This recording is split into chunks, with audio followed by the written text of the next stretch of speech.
Well, good afternoon, everybody, and welcome to this talk on Southeast Asia's geopolitics. My name is Anne-Marie Murphy. I am an adjunct senior research scholar here and a professor at the School of Diplomacy, and I'm thrilled to be here for a book talk on this excellent new book, Southeast Asia's Multipolar Future, Averting a Cold War, with its author, Thomas Parks. Tom is a vice president for strategy at the Asia Foundation, where he leads the foundation's efforts to strengthen partnerships with governments, development organizations, multinational corporations, and other philanthropists. Earlier in his career, Tom served for about 8 years with the Asia Foundation as its country representative in Bangkok, where he oversaw not only the organization's programs in Thailand, but also in the wider region, particularly focusing on the Mekong and on ASEAN. He was also the foundation's regional director for conflict and governance. And earlier in his career, Tom spent 4 years with the Australian Department of Foreign Affairs and Trade. So he brings a wealth of experience to this topic. And before I turn it over to Tom, I just really want to make a pitch for this book because it makes an extremely important contribution to the field. As those of you who study Southeast Asia know, as the region has become a geostrategic focal point of Sino-US competition, there have been a plethora of articles and books on how Southeast Asia is going to have to choose between the US or China. And often these books are written by American authors who are viewing the region through the prism of US strategic interests and want to see whether or not the region is going to lean toward the US. And as the title of this book suggests, Tom sets out to refute that proposition. He seeks to make an argument that Southeast Asia is not bipolar, it is multipolar. And it is multipolar in large part because of the agency of the region's small and medium-sized states who have adopted strategies of seeking to diversify their partnerships with outside countries. And not only does he make this argument, but he actually supports it with a wealth of data. And so I am thrilled that he is here today to share his argument and his data. And with that, I will turn it over to Tom. Thank you very much, Anne-Marie, and thanks to all of you for joining and those online as well. Would like to thank the New York Southeast Asia Network for hosting today, especially Anne-Marie Murphy, as well as the Weatherhead East Asia Institute here at Columbia University. Before I start, just want to emphasize the views I'm going to share today are my own views and not necessarily those of the Asia Foundation, my employer. So always important to make that disclaimer. Let me bring up the presentation really quick.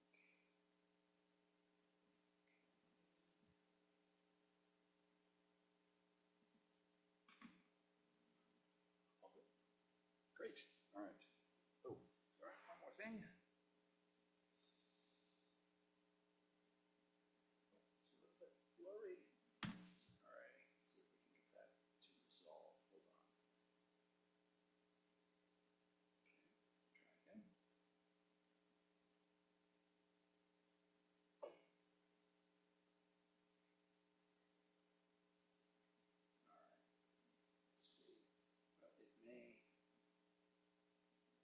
Yeah, there we go. All right, great. Resolved now. Okay, so one thing is certain about Southeast Asia. It is one of the most dynamic regions in the world today. It's a region of growing geostrategic and economic importance. And nearly every major power in the world has a stake in the future of this region. Today, in many ways, it's becoming an economic heavyweight in its own right. It occupies a very geostrategic part of the world. And its economy is growing. It's actually, I think it's the fastest growing or the second fastest growing economic region in the world, growing around 6% this past year. The collective economy of the region is nearly $3.7 trillion, making it the fifth largest, collectively, the fifth largest economy in the world. It also lies at the crossroads of key trading routes. Nearly 1/3 of all global trade passes through the maritime lanes of Southeast Asia. And for countries like China and Japan, more than 80% of their energy resources are going through the maritime routes of Southeast Asia. But in many ways, this is nothing new. Southeast Asia has been at the crossroads of geopolitics and has been a great interest for external powers for centuries. But in the past, great power competition for this region has led to the loss of agency or even sovereignty for many countries in this region. So we ask the question today, will things be different this time around? There we go. Just do it this way. There we go. Many officials and experts, especially those outside of Southeast Asia, believe that Southeast Asia will become a new front line for a Cold War, a new Cold War. And as you might imagine, for Southeast Asian leaders, this prospect is extremely alarming. For nearly 500 years from the colonial period, arguably beginning in 1511 with the Portuguese capture of Malacca, through the end of the Cold War in 1991, Southeast Asia was frequently overwhelmed by much larger and more advanced external forces. In many ways, only with the creation of ASEAN in 1967, and then later with the conclusion of the Indochina Wars in the 1990s, do we see the region really beginning to take full control of its own fate. But to understand this region and the choices that leaders make today, it is critical to understand the weight of this history and the way that it is interpreted by Southeast Asian leaders. Because it's understandable that Western analysts would jump to the conclusion that a new Cold War could be very bad for Southeast Asia. The historical record actually paints a very bleak picture. Periods of great power struggle in history have tended to be very dangerous for small and middle powers, especially those that live in the shadow of giants. Inevitably, small and middle powers have often been forced to choose or make difficult compromises to ensure that they pose no real threat to much larger external powers. There are two historical examples that I cover in the book. I'm going to go through one of them today, which is in ancient Greece. Many of you may know this story, the island of Melos during the Peloponnesian War from 431 to 404 BCE. Melos, in many ways, is a relevant example because it was a smaller power that tried to stay out of what was a great power war at the time by not choosing sides. Now, Melos was too small to threaten either side, but it was also a former Spartan colony, and Athens really could not, in its own view, could not permit Melos to remain neutral. So in 416 BCE, 38 Athenian ships arrived at Melos to force their surrender. Now, a famous episode in political science was the negotiation between the Athenian generals and the Melian leaders, as portrayed by Thucydides. Despite Melian pleas to be left in peace, arguing that they posed no real threat to Athens, the Athenian generals responded, "We will not trouble you with long speeches, because you know as well as we do that right, as the world goes, is only in question between equals in power, while the strong do what they can and the weak suffer what they must." Athens laid siege to Melos shortly after this, and within weeks had captured the island. And the price for Melos was catastrophic. All fighting-age men were put to death, and all women and children were sold into slavery. So this example, even though it happened a very long time ago, is a profound and enduring statement about the lack of agency for small and middle powers in the midst of a great power struggle. The other example that I cover in the book is Finland during the Cold War, the concept of Finlandization and the choices that Finland had to make to maintain its own sovereignty. I won't go into that right now, but it is also a very interesting example. So if we look at the discussion about Southeast Asia today, in Washington and in many other Western capitals, there is a near consensus that Southeast Asia is slipping towards Chinese hegemony, or that is going to be divided very quickly, and that this can only be stopped through US-led resistance. This article from last year by Josh Kurlansik at CFR is just one of many, many examples of how different analysts are keeping score on China and the US in Southeast Asia. Who's up now, and what does this latest move mean for that competition? So this book, in many ways, was a response to that argument, trying to move the argument beyond that sort of narrow discussion. Because if you look today at the choices that Southeast Asia is making and at how it is seeking to shape its future, in fact, we see that Southeast Asian states, by and large, are not aligning with China or the US. Now, clearly there are exceptions, and more exceptions have emerged since actually I published the book. The Philippines now is obviously leading much closer to the US than before. But if we look historically over time, I think the argument holds very clearly. Despite sustained pressure, the official policy of ASEAN and member states is not to align with the US or China. And this positioning is remarkable because given its own vulnerability in a hypothetical military conflict, unaided, none of the countries in Southeast Asia could withstand a direct confrontation with either China or the US.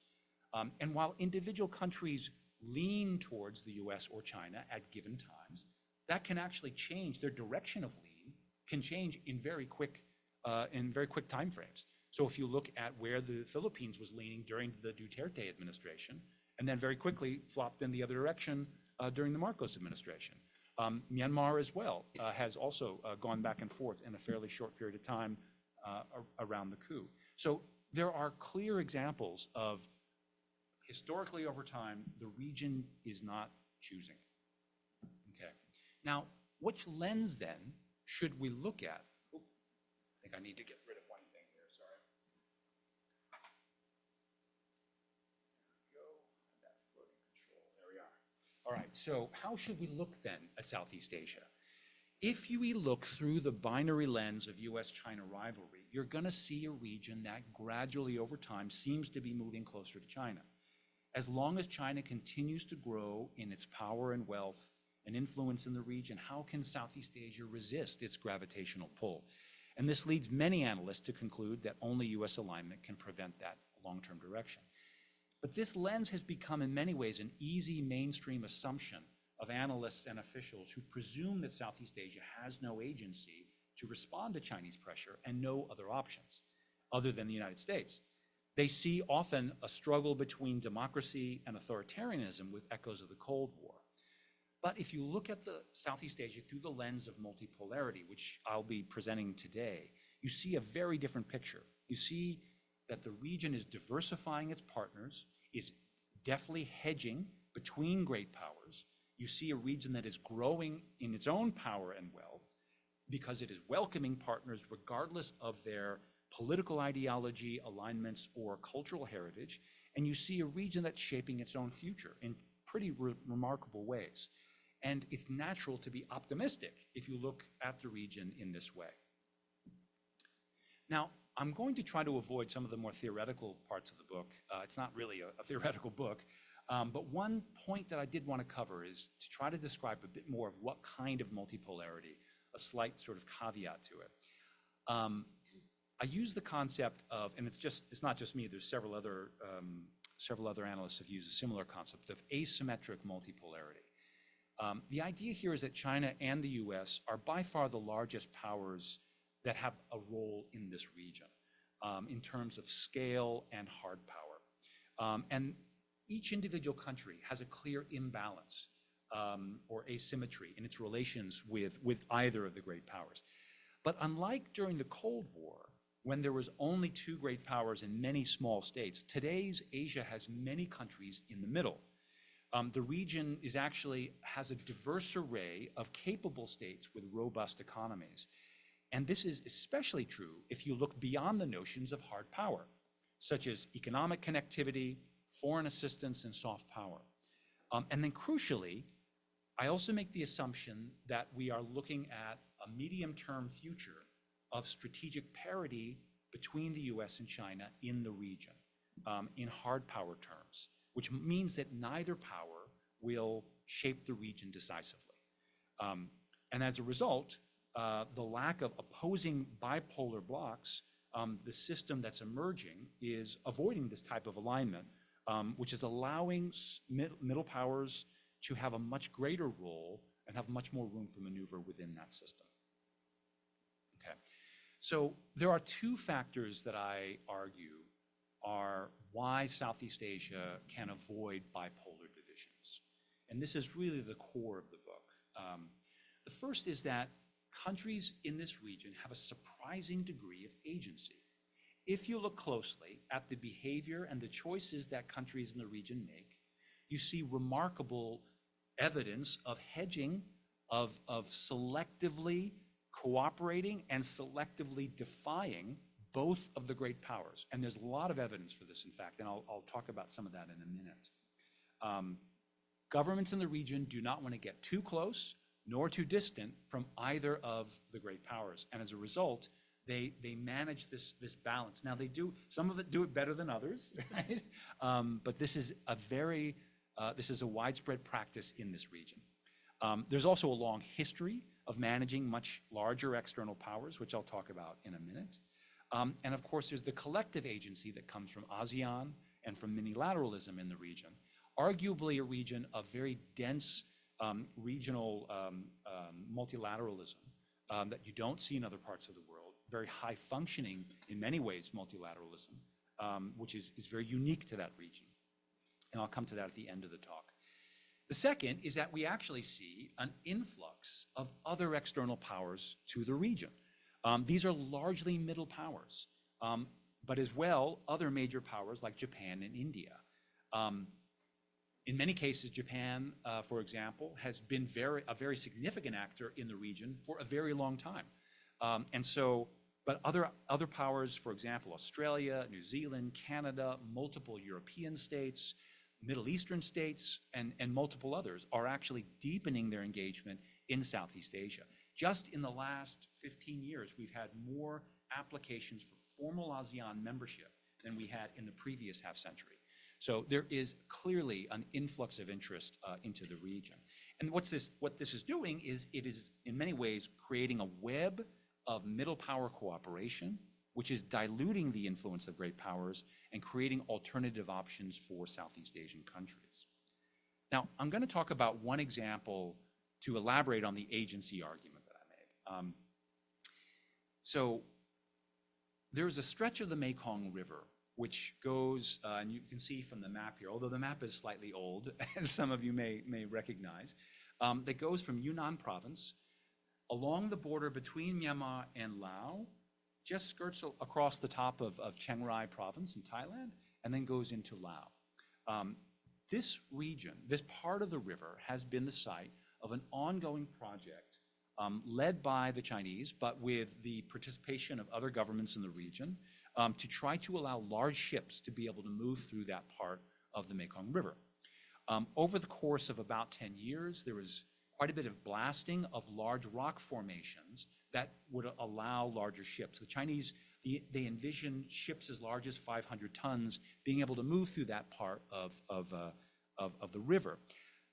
What you see here on the picture is this part of the river is characterized by very large rock formations and other rapids that prevent large ships from moving through there. So in order to allow this, they had to do a lot of blasting of these features in the river. Now, in 2011, a Chinese ship was moving along this part of the river and was attacked by local drug groups. All 11 Chinese soldiers were killed. And after that, the whole project took on a security dimension as well. There have been joint patrols by China, Laos, Myanmar, and Thailand along that stretch of the river between Myanmar and Laos for some time. Yet the blasting and the joint patrols all stop at the Thai border. At the region where the border shifts between Thailand and Laos, there was a large stretch of the river where no blasting has occurred, where the Thais do not permit these joint patrols to come into Thai waters. And this is actually been the the Thai policy over the course of about 15 years, and has been the informal policy of 8 different Thai governments. Military and civilian governments have all had effectively the same policy over this time. The Thais were uncomfortable with the project in many ways and found very sort of quiet ways of trying to resist the progress of the project until finally in 2020, the Chinese, exasperated, canceled the project. And remarkably, Thailand has avoided any obvious repercussions of their long resistance to the project or the final outcome of the project. Now, this is just one example of many that I was able to find of how Southeast Asian powers are finding their own agency, are pushing back in very interesting and often unseen ways. The title of the chapter is Unseen Agency.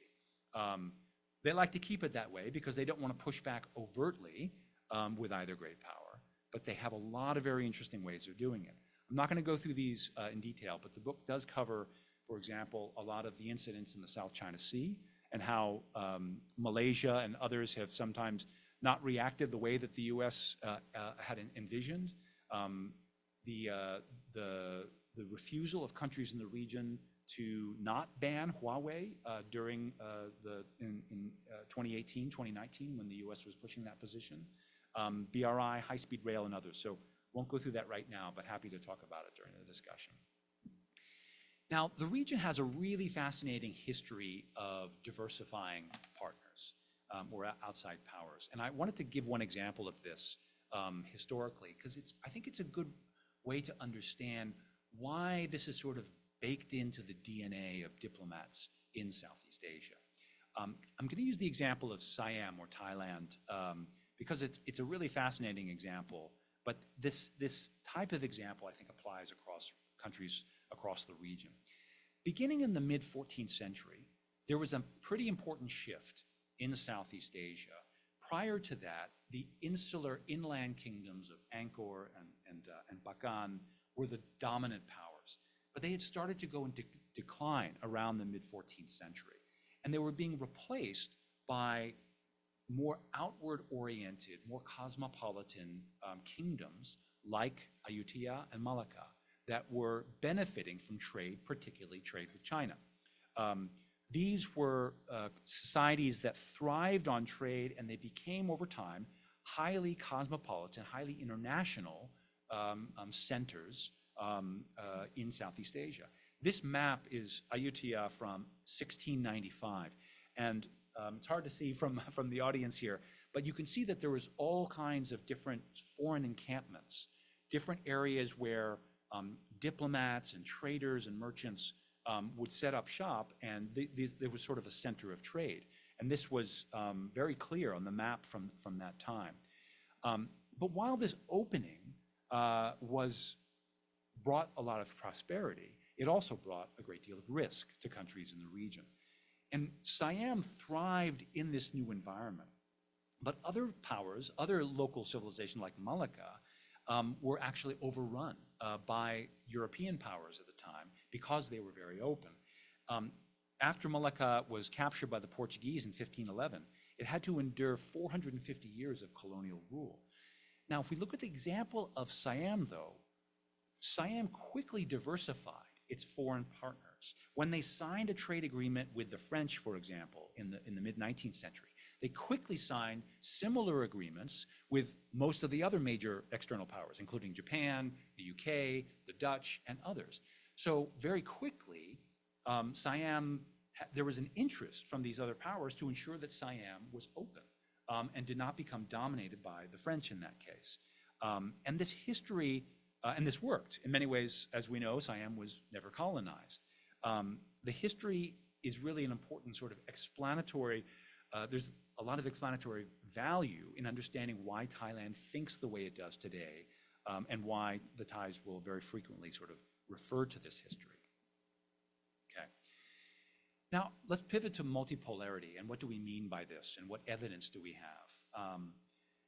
In fact, actually, I would argue that Southeast Asia has been diversifying its external relationships rapidly since the end of the Cold War. If we compare, and a lot of the analysis that I try to show is between the Cold War and today. So if we look at where the region was in the 1980s, how it emerged from the Cold War, Southeast Asia faced a very benign geopolitical environment in the 1990s and the 2000s. And as a result, with the past, half century of being divided in bipolar blocks, governments, companies rapidly diversified. They tried to work with everybody as quickly as they possibly could. And so today, we see a region that is actually quite well advanced in diversifying its partners and has very little reliance on any one single power in many ways. So any claim of hegemonic influence in Southeast Asia really has not seriously grappled with the options that countries in the region have today. Southeast Asia's reliance as well on individual great powers has dramatically reduced. During the Cold War, the region, US allies in the region, and diplomatic circles and defense circles in particular, were characterized by the US hub and spokes model, where individual allies and partners of the US were really discouraged from direct cooperation with each other. It was all through the United States. But today, if we look at those same countries, they have direct connections with Japan, with Australia, with each other, with India, and with others. And so you see this web of cooperation emerging that you never saw during the Cold War. Also, if we look at the role that Japan plays, Japan in many ways is already seen as a third geopolitical pole in the region. I'm not going to go too in depth into the Japan example today, but there is a lot of evidence that shows the incredible influence and credibility that Japan has in the region. And as I mentioned before, even countries that are leaning towards China, in many ways, are often looking for every opportunity to diversify and to reduce their reliance on China. If we look at Cambodia, for example, which is often held up as a country that is highly reliant on China. It was during Cambodia's chair year of ASEAN that the US became a comprehensive strategic partner, among other breakthroughs. So Cambodia is also looking to balance its relations, and it often acts in very surprising ways. Now, if we look at some of the data as well, this is a comparison of the economy of the region and partner states in the middle of the Cold War and today.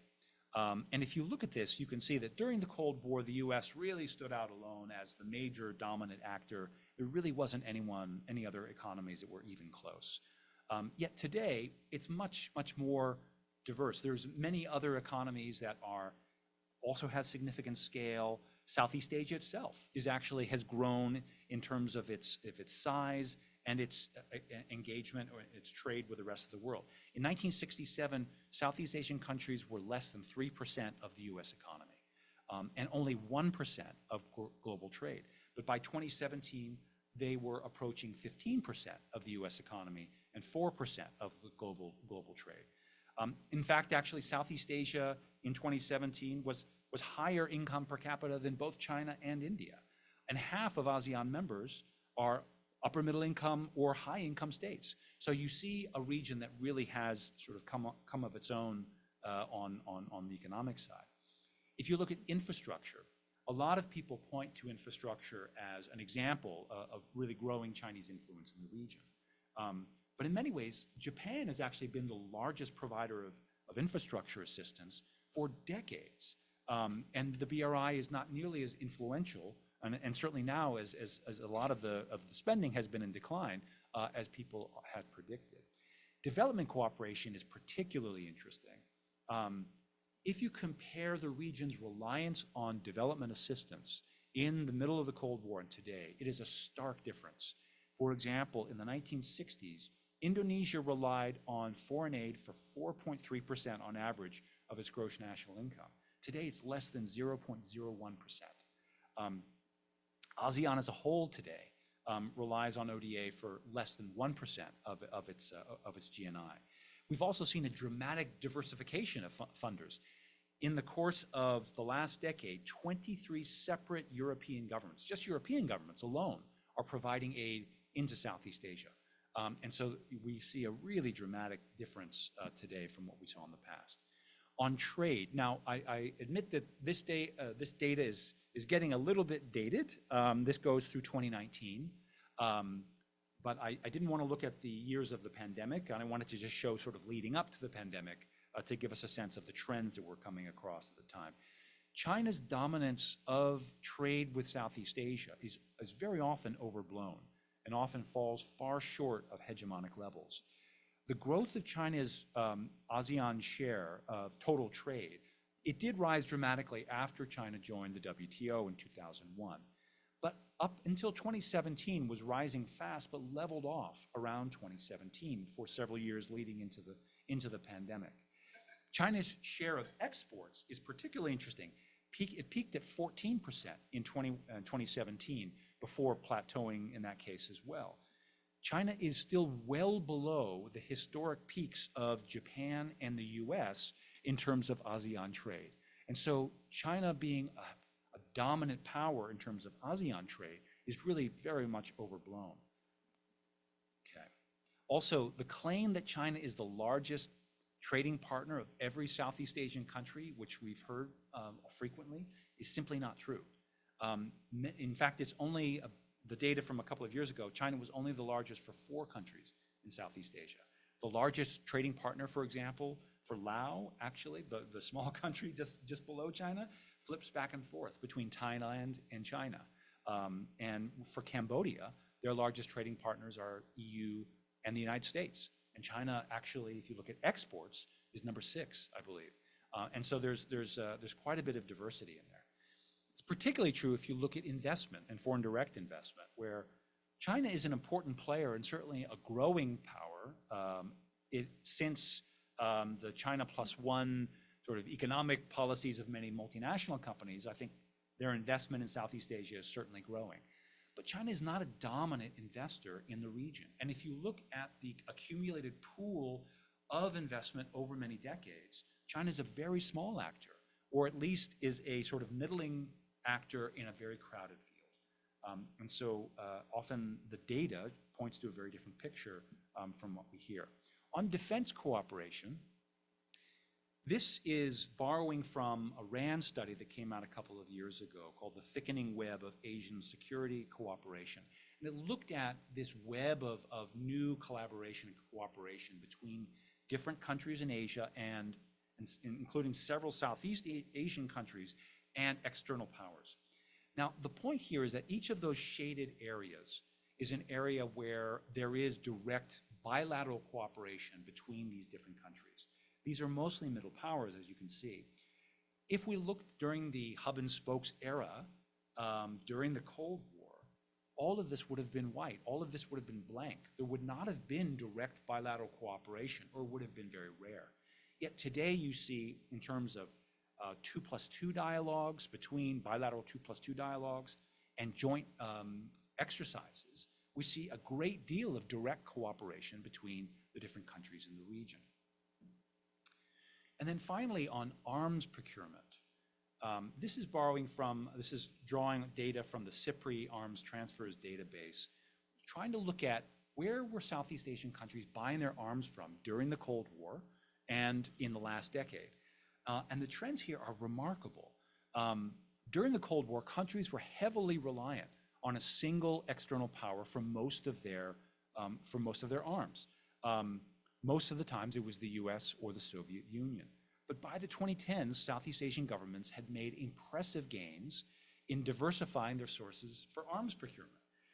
The ASEAN 5 countries, Singapore, Thailand, Malaysia, Philippines, and Indonesia, really dramatically increased the breadth of their arms providers and averaged 18 different supplying countries in the last decade.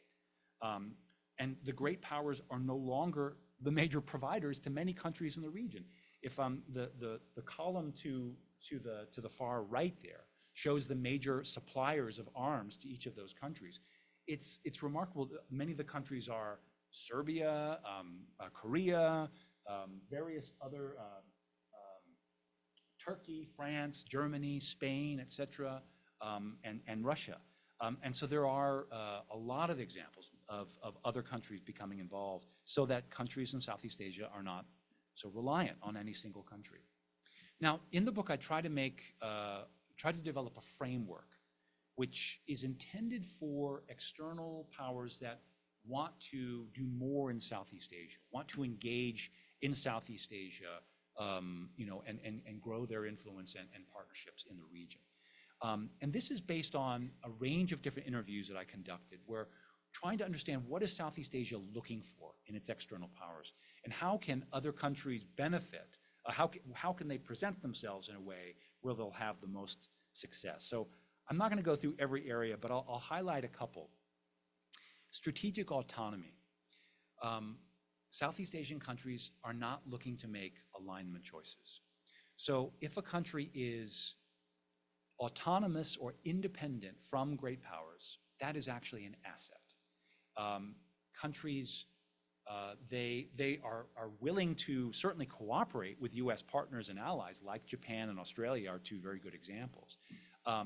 But the way that Japan and Australia present themselves in Southeast Asia is really very much on their own terms. And they are not in any way forcing countries in that region to make hard alignment choices with the US the way that they may have. And so countries like India, the fact that India is seen as so autonomous, is such an independent foreign policy, is a pretty important asset in Southeast Asia. And so this is a very, very important part of it. I'll talk about reasonable balance on values and democracy and human rights promotion in a minute. But one other area I wanted to mention is enduring interest. There are a number of external powers that are consistently engaged in Southeast Asia over the course of many decades. And this is very important to the region. We're all frustrated at the up and down sort of track record of the US showing up at the East Asia Summit and its engagement in ASEAN. But if you look at Australia, if you look at Japan and Korea, their leaders are there every time without fail. And this is a very important part, I think, of their value proposition to these regions, so that you have much smaller countries like Australia actually having a great deal of influence and credibility and partnerships across Southeast Asia. Showing up really matters. Okay.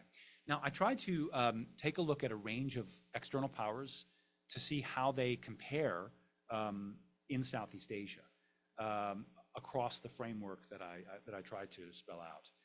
You'll see here that the one external partner that really shows up as having strengths in every area is Japan.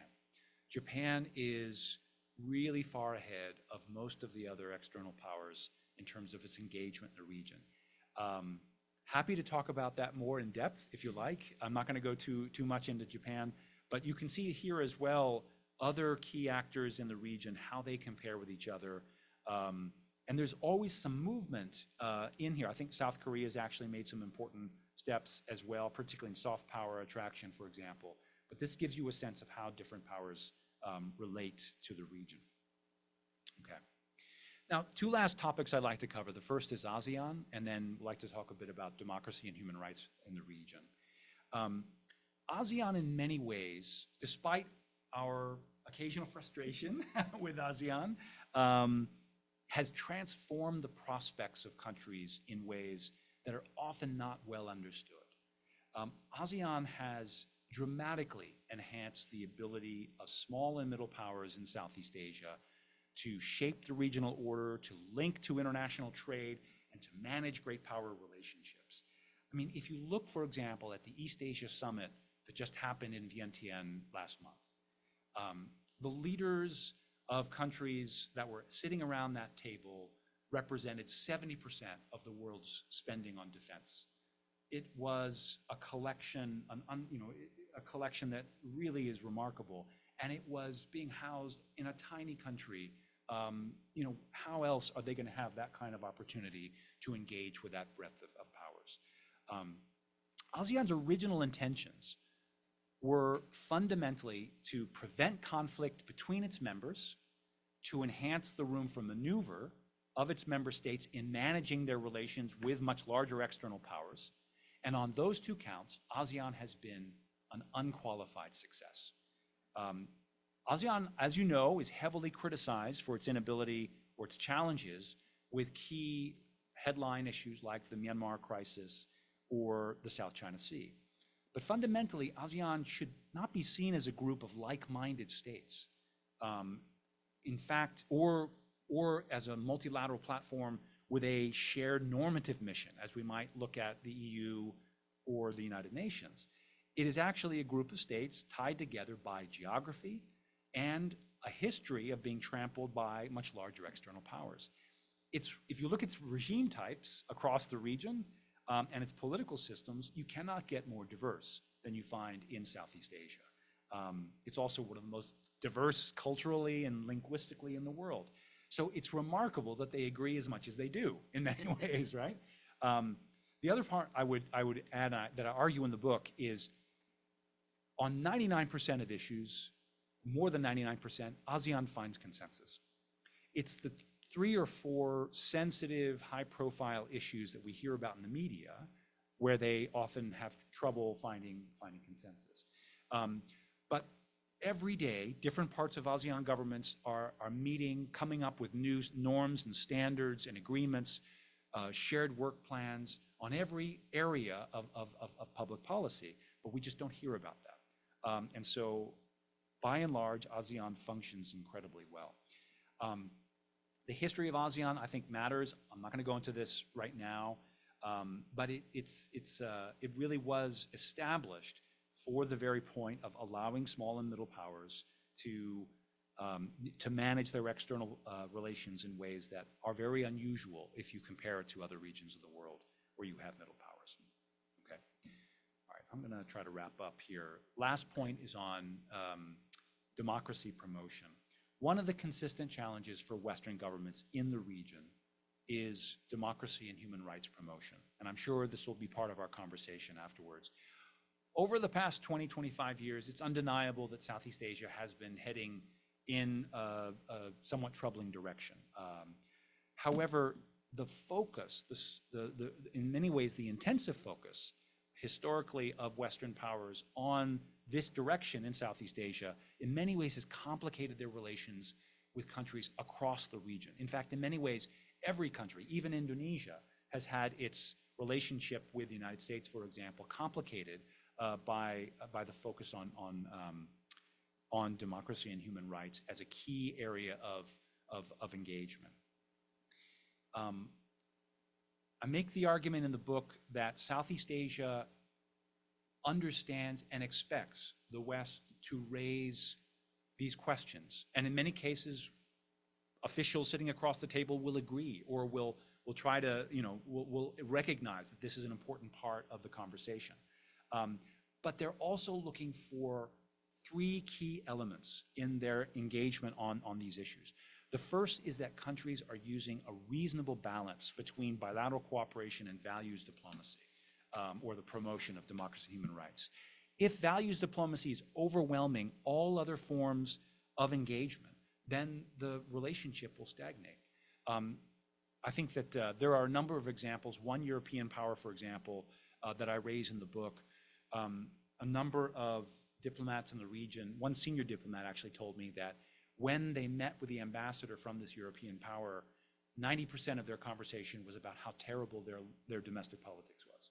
And so for the several years that government was in place, relationship completely stalled. And there was no room for any conversation about trade, consular issues, China, anything else. The second is to avoid double standards. I think elites and governments in the region often will look at why did the US or other external Western powers focus on the human rights record or the democracy record of one country when they are very close to another country and will ignore it. And the example that is often raised with Thailand, for example, is the Thai coup that happened in 2014 is often compared to the Egyptian coup in 2013. The Thais rightfully brought up, why was that not a coup and why was ours a coup, right? So that kind of double standard really undermines the arguments and the pressure of the US in that case. And then finally, In many cases, countries in the region believe that that respect for sovereignty, that Western powers often go too far, and that there's a perception of interference in domestic affairs. Now, we can talk through what that looks like to the region, but it's clear that the region is becoming less and less tolerant of Western support for and engagement on democracy issues in the region. This is just a reality.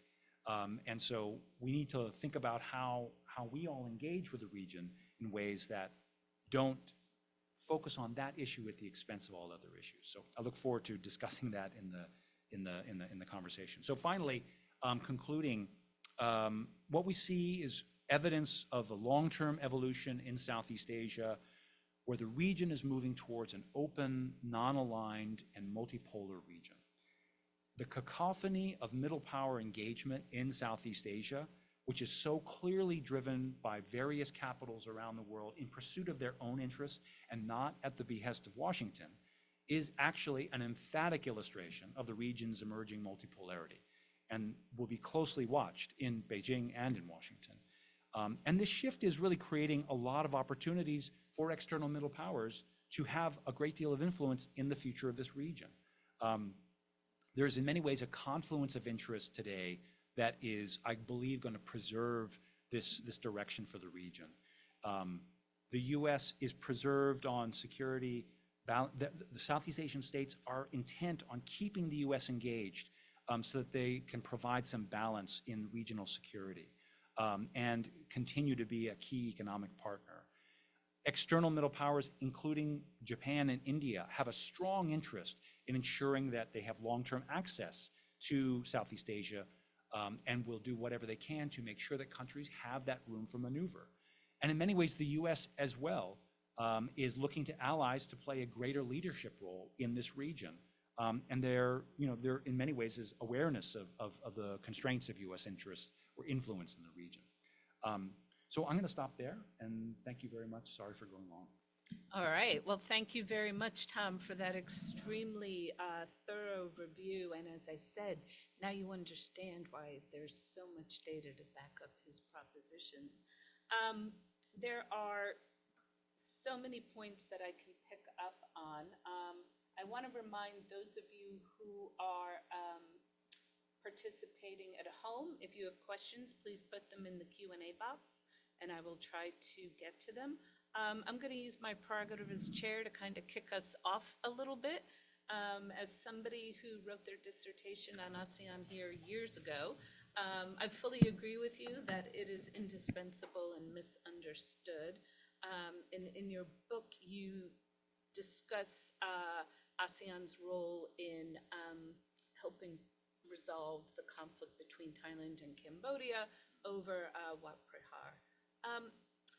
One of the things, though, that the ASEAN Charter and the ASEAN countries, as you mentioned, were always concerned about was the ways in which the ties of the ASEAN states with external powers might be used to kind of subvert or threaten the sovereignty of ASEAN member countries. So the charter actually says, foreign bases should not be used to subvert the independence. And you mentioned that the Philippines now they certainly haven't granted US bases, but certainly access to territory. Whatever we want to call what China's doing at Ream Base, it's certainly something that the Vietnamese and the Thais are concerned about. Do you think that this less benign environment that we're living in today, and the way in which countries like Cambodia, when they're choosing to acquiesce to China's interests in the base versus Vietnam and Thai's opposition to it, do you think that over time, if the rivalry continues, that it'll be harder to resolve some of those bipolar, not bipolar, my apologies, bilateral conflicts between ASEAN countries? Yeah, I think it is interesting to look at how Cambodia, at least the how it is framing its cooperation with China at RIM naval base. And similarly, with the Philippines, how they're not setting up U.S. bases. Right. This is access to Philippines airfields, right? It is access and upgrading, of course, right, of facilities.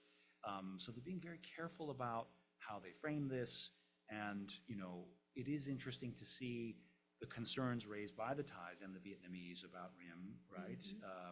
Certainly in confidence, a number of Thais are very concerned about where that could go. And I mean, with the Philippines, I think that obviously there's some movement in that direction in the future. I would think that we're still a very long way, right?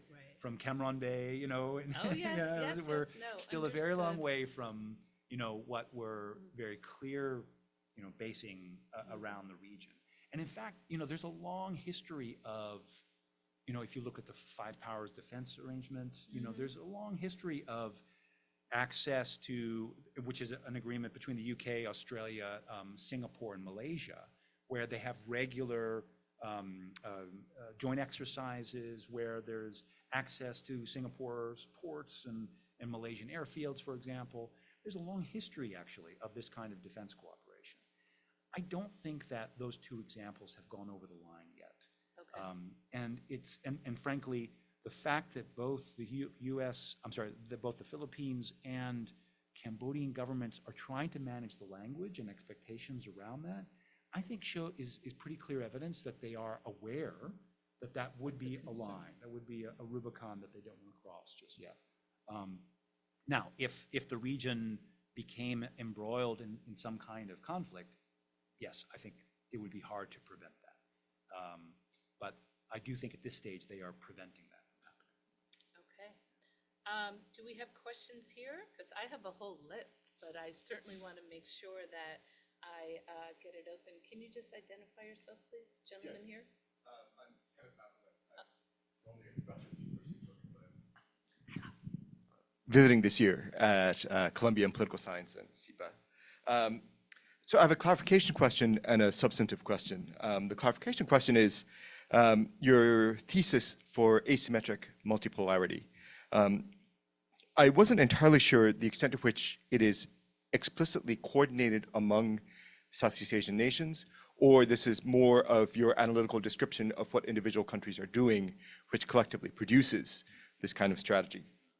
And the substantive question is pursuant to that to some degree, which is how much can this strategy withstand possible risk and, divide and conquer approaches from China and the US. And I think there are two possible threats.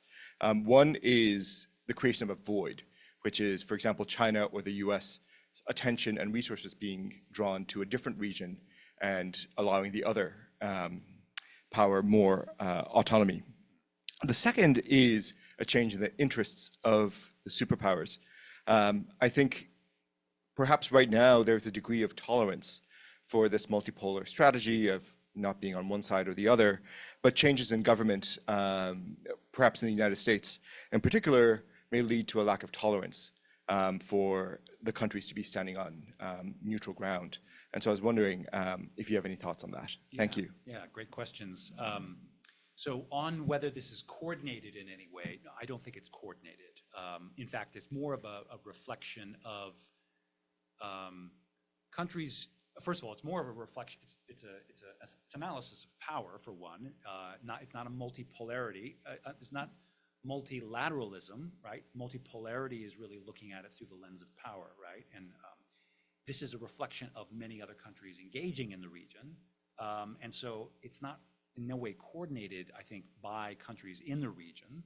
However, ASEAN and other platforms has been a way of countries in the region attracting, so I guess you could call that coordination, but I don't think that it's an international system that's necessarily coordinated. I wouldn't put it that way.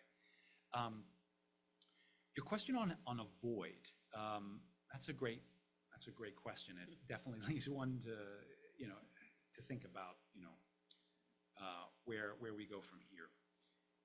if you talk to nearly any government in the region, they will emphasize that they want the U.S. to stay engaged in Southeast Asia, including Laos and Cambodia, right? I mean, countries in the region make it very clear that they see the U.S. as a critical partner in the region. And in many cases, a number of countries in the region will, do what they need to do to make sure that the U.S. can remain engaged in the region.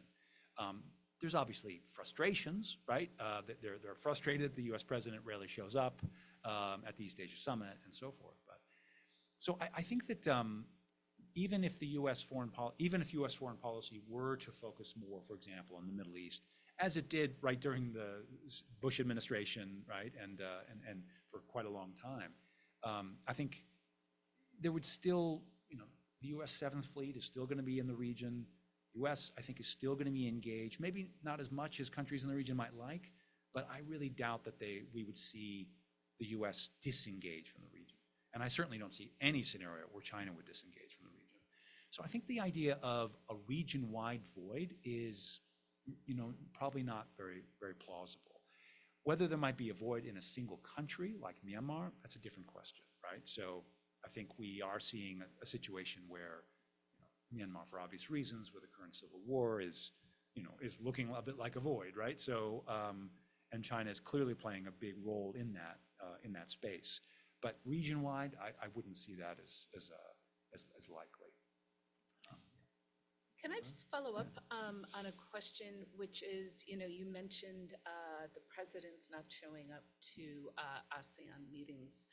That happens a lot, right? Just because the distance, the U.S. as a huge power has so many obligations. President's time is his biggest commodity. So there's been quite a number of proposals by some, Greg Polling recently at CSIS, that the U.S. should just say, president's never going to show. From now on, it's going to be the Secretary of State, it's going to be the Vice President. That way, there's no expectation that the president shows, just as Chinese President Xi doesn't come, Putin never shows. But that's not a big deal because it's not expected, and that the U.S. does have such extensive engagement, as you note, that it would be better for the relationship if the U.S. adopted such a policy. I'm curious what your view is on that. Yeah, I think there's a lot of validity to that. And I saw Greg's article and I agree with it. Look, I think for those of us in the region, I've been in Thailand, I lived in Thailand for 17 years now. I mean, inevitably, almost every year, we have the same complaint. And it's getting a bit tiresome, right? Look, the U.S. has a vast portfolio, vast set of interests. It's unlikely that the U.S. president, regardless of the president, is going to show up very frequently for that kind of regional gathering. So setting a set of different expectations, I don't think the ASEAN member states would ever come out and either endorse that or in any way even acknowledge it, but I think that they probably already assume it, right? Okay. But I do think there's some validity to that argument. At a minimum, we won't have to keep hearing the complaints. Exactly.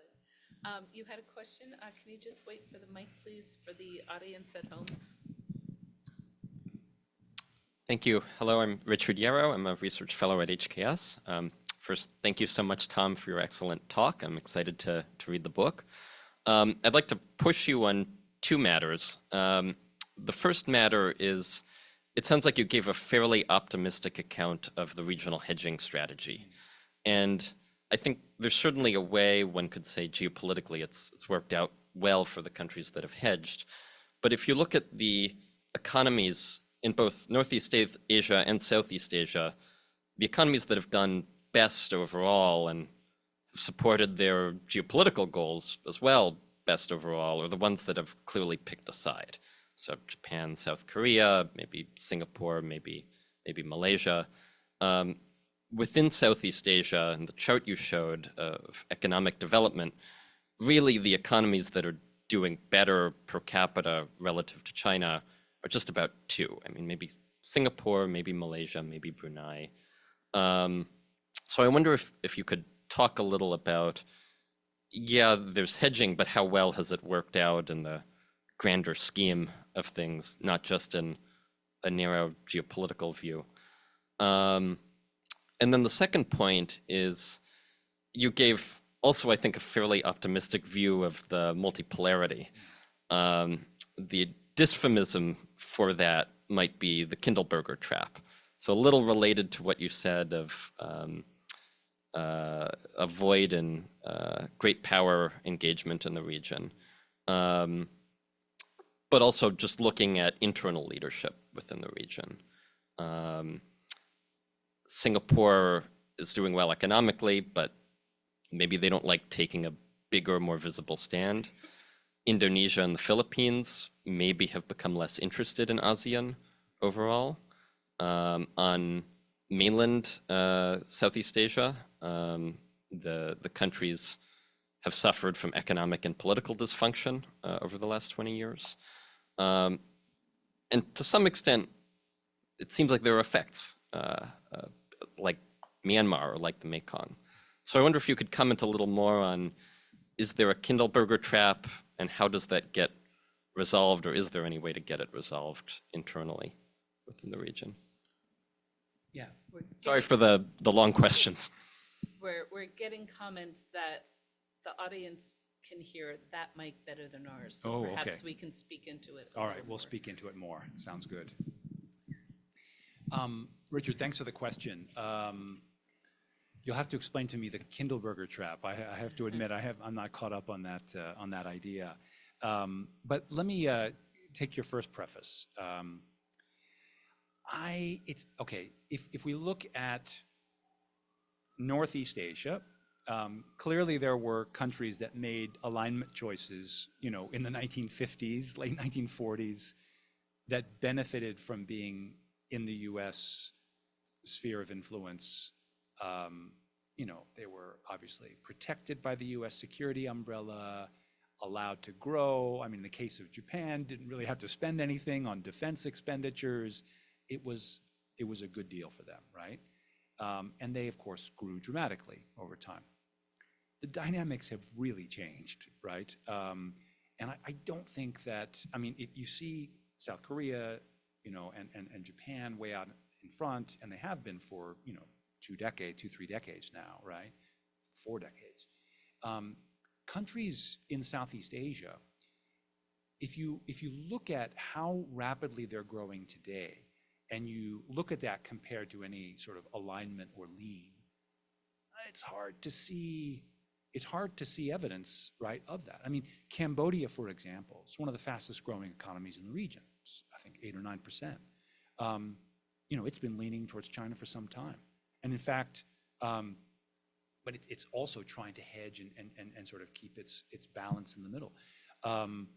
Malaysia, Malaysia hedges, quite a bit. It's one of the upper middle income countries. It's rapidly accumulating, new investment now for semiconductor fabrication, fabs, and other high value add sectors. First of all, it's hard to make the argument that alignment choices have benefited countries in the region post-Cold War, in part because the countries that were more closely aligned or have been more sort of naturally aligned with China are those that had the lowest base, right? Countries like Laos and Myanmar and Cambodia were affected by conflicts. They were affected, they were coming from a much lower economic base anyway. Today, those economies are growing quite rapidly. Then you look at the Philippines, which has been arguably the most U.S. leaning, of the countries in the region for some time. The Philippines is barely an upper middle income country. It went through many years of economic relative stagnation for its level of development. So it's hard to see any real correlation, frankly. Countries in the region, by and large, make choices where they want to be a part of China's economic dynamism, but they also want U.S. security relationship, and they also want to have access to U.S. markets. And those countries that can cling to both of those things are the ones that seem to be doing very well right now, right? So, in fact, the countries that are able to balance seem to be doing quite well. Indonesia is a good example of this, I think, and Also, the other part of this is with an economy like Indonesia. Indonesia has a pretty broad set of trading partners and investment partners. It's hard to make the case, and Indonesia also has maintained one of the most independent foreign policies in Southeast Asia, right?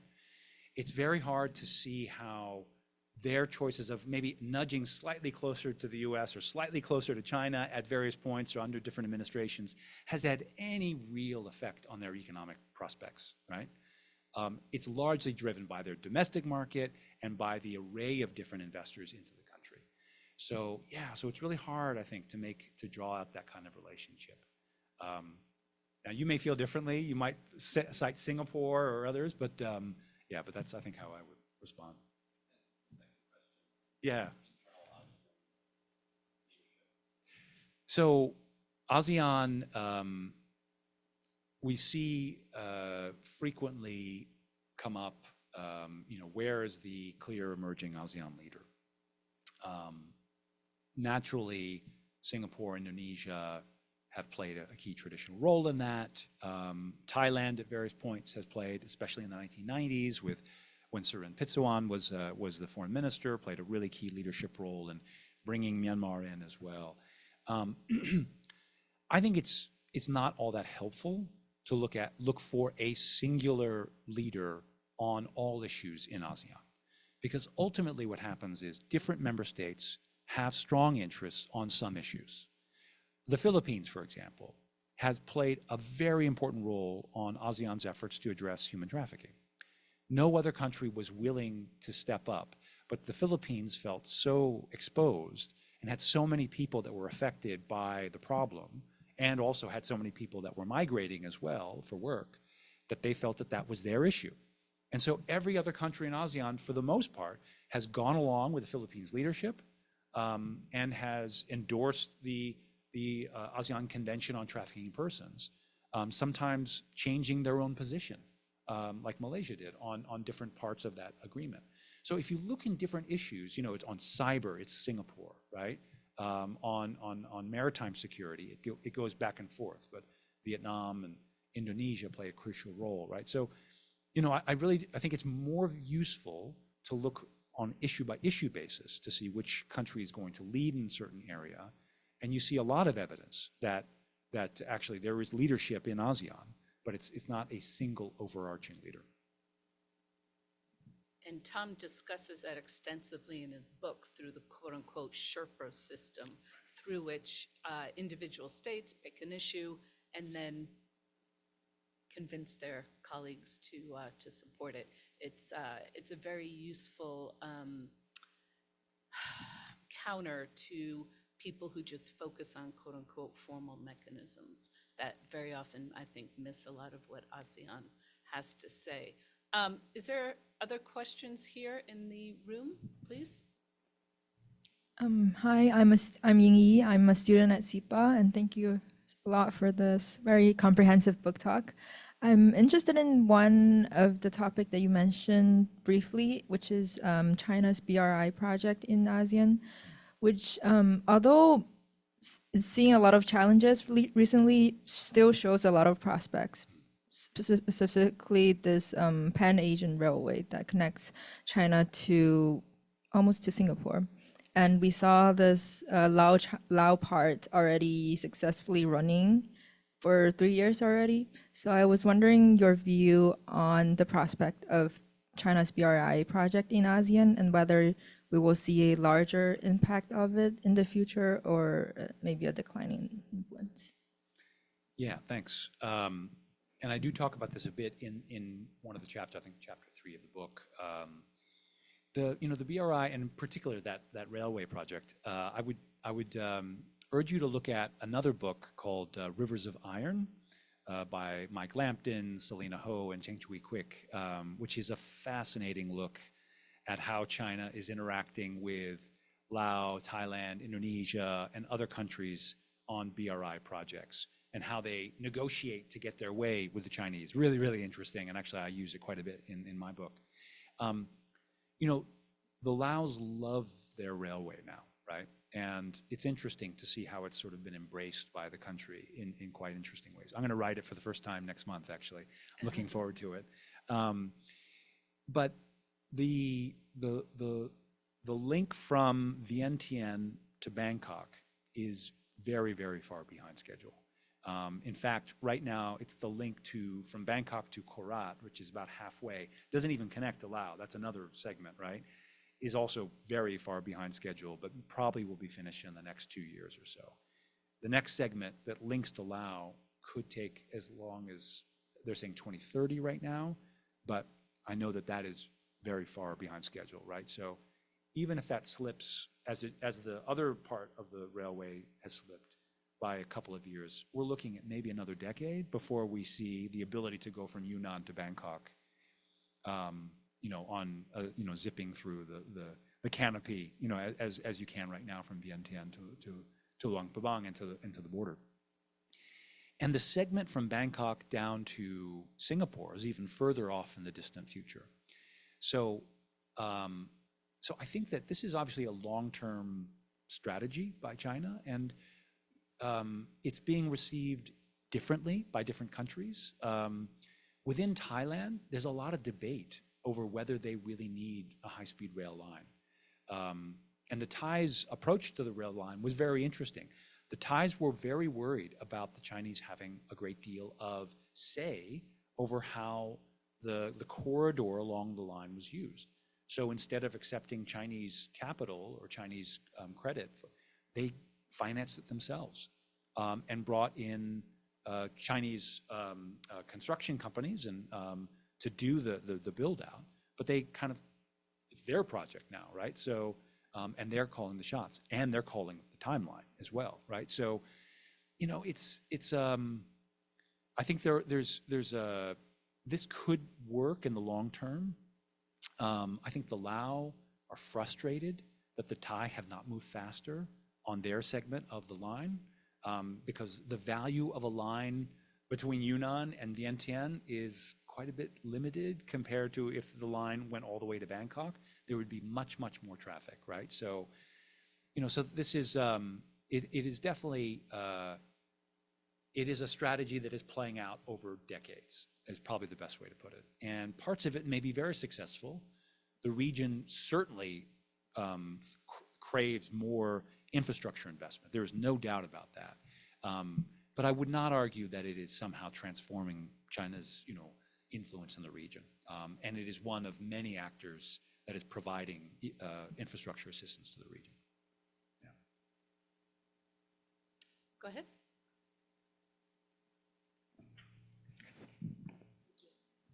Hi, my name is Lee. I'm Vietnamese living and working in Singapore. And sincerely apologize, I missed most of your talk because of the crazy traffic today. But I was curious if you have touched on the more domestic influence. I mean, given we all know Asia is booming with domestic wealth, and a lot of it's going to have the most number of billionaires and millionaires. And I'm curious how this kind of inner economic capacity translate into influence in political power. I mean, we see in the US a lot of the wealth influence politics. Do you see that start happening in Asia, and particularly in Southeast Asia? And would that kind of shift a little bit of government's position in their reliance or partnership with the superpowers and their neighboring powers, given that they also have their internal stakeholders to deal with and to please? Yeah, interesting question. I can refer you to a whole range of books, country by country, on the role of economic elites or and how that is shaping governments in the region. The Philippines, Thailand, Indonesia, Vietnam, lots of evidence. It's if your the premise of your point is that countries' choices are more driven by domestic politics than they are by the sort of the offers or the pressures from China and the US, absolutely. I mean, and there's plenty of evidence, even in countries like Cambodia, that economic prospects, yes, Chinese influence does play a role in that, but there is a complex set of interests, even in the Cambodian, economic elite and political elite. They are trading mostly with Europe and the U.S., right? They have concerns about Vietnam and Thailand, right? There's a whole range of different, very unique domestic political factors that often drive their choices and drive their politics in much more profound ways than U.S.-China rivalry. In fact, just as an example of Thailand, we did a survey recently of the Thai public that asked questions about, what are your big? It was a question. It was a survey where we asked about 1,500 Thai people, what are your biggest concerns, or what are the things that worry you the most right now? U.S.-China relations was like number 7 of 8. I mean, it was so far down the list. People just don't pay attention to it. And so, that's at, sort of every person on the street kind of level. So, and that's part of the reason why the region is so interesting, is that each country has its own domestic political story and its own stakeholders, how they're engaging with the rest of the world. That it makes it complex and rich and also confusing.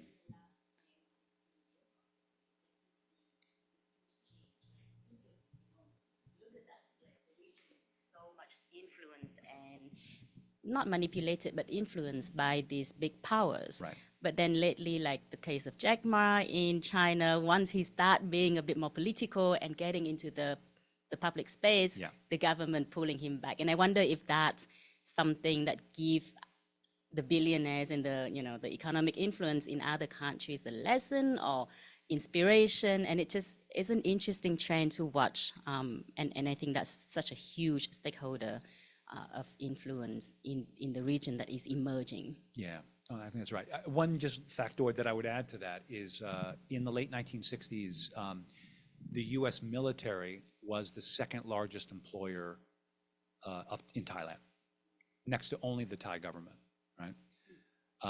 I don't know what the figure is today, but I would doubt that the U.S. military is even in the top 10,000 in terms of employers, right? So the presence, so that sort of argues the opposite of what you're saying, right? So the sort of the economic weight of the U.S. and China as a major factor in domestic politics and domestic economic, is subsided greatly since the Cold War. Yeah. Can I just maybe ask a slightly different question? Oh, that's right. Thank you for reminding me to speak into the mic. We've recently seen, we just had the BRICS summit, right? So 3 ASEAN countries, Indonesia, Thailand, and Malaysia attended. All 3 have said that they would like to become members. And I guess my question is, how do we interpret this? Is this just another example of Southeast Asian diversification? President Prabowo in Indonesia has said we have to be everywhere. Or given the fact that China's trying to position itself as the leader, kind of use BRICS a bit as an anti-Western statement. Clearly, Putin using it as a political mechanism to try to illustrate that he's not isolated and, portraying this as a kind of win for him vis-a-vis Western efforts to isolate him.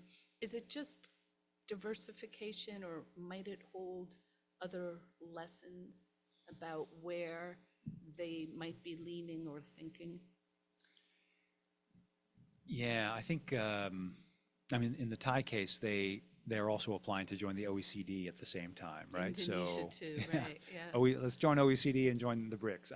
I don't quite know what they'll get out of the OECD, but look, I think this is, with the Indonesians, it's multi-directional diplomacy, right? Mm-hmm. The Thai case, they want to be engaged in as broadly as possible. They want to be at those types of forums. I see it as continuity from just sort of taking it to the next level. So I would not read that at all in terms of moving in a different direction. They just want to be as widely networked as possible.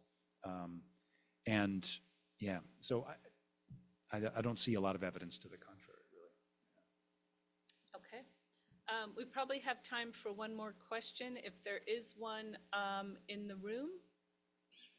No? Then I will take one from online, which is, can ASEAN uphold its vision of an autonomous region if or when China and the US choose to be belligerent? Yeah, that's a tough question. That's why I saved it for the end. Yeah. Look, I think if there is a conflict, and again, a big if, but if there were to be a conflict between the U.S. and China in the region, it would be very hard for countries in the region to avoid alignment.